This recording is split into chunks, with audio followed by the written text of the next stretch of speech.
Hey, Greek Freak Trainer here, checking out Quinton Pulliam's best split for muscle growth. Let's check it out.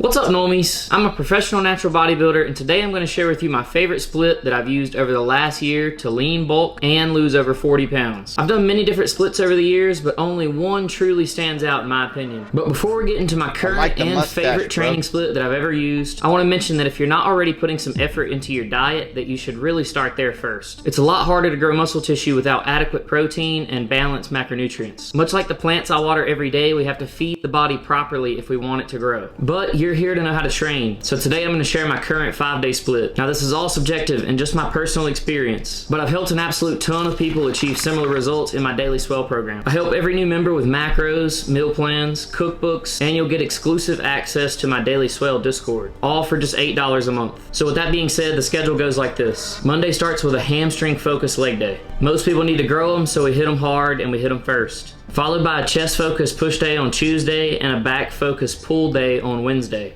before taking our first rest day on Thursday.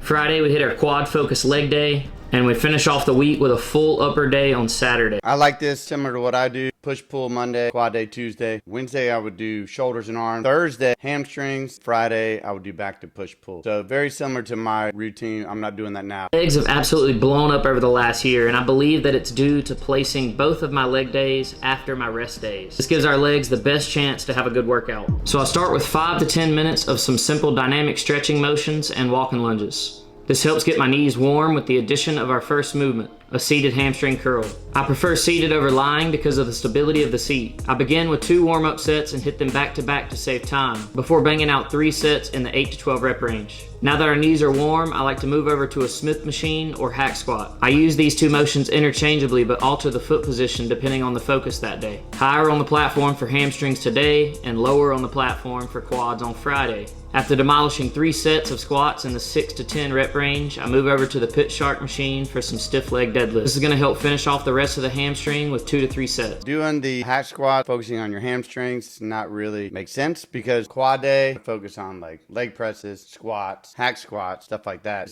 Posterior chain, those RDLs should be on that day to get the maximum benefits of your posterior chain. If you don't have access to this machine, you can trade it out for a barbell or Smith machine if preferred. Now depending on fatigue and how my legs feel, I'll aim to do 2 sets of Bulgarian split squats as well. I rarely do more than 2 sets due to how hard these are. They're easily my least favorite movement, but they do work really well for leg growth. Our first leg day is finished up with 3 sets of abductors. This workout is well-rounded and will give you everything you need to toast your legs and gain some solid muscle tissue. Toast them, baby! My personal favorite workout of the split comes second with our chest-focused push day. I've always loved the way a full chest pump feels, so this is the day I look forward to the most. I like to start the lift off with some good dynamic stretching for the upper body. Safety's always been a big concern for me in the gym, so I like to start our workout off with an incline Smith machine press. Most people need more growth in their upper chest, so placing this first is going to give it the best chance to grow. The incline's great. The reason I like the incline chest press on the Smith is because you can get really isolated squeezes, you get killer pumps, so this is a good one to throw in on a good chest day. 3 working sets is all you need. If you don't have a Smith machine, you could switch this for a dumbbell or machine incline press as well. It's important to note that I do not wait on machines at the gym. There's always alternatives, and so if someone has the machine I need, I just choose something that is a close second. The muscle has no clue what exercise you're doing. It only knows the stimulus that you're giving it. Train hard and the exercise selection doesn't matter as much as long as it's a good motion and feels good for you. But next up is our flat press. I prefer to use a machine due to the stability of having a chair and foot pad to hold me in.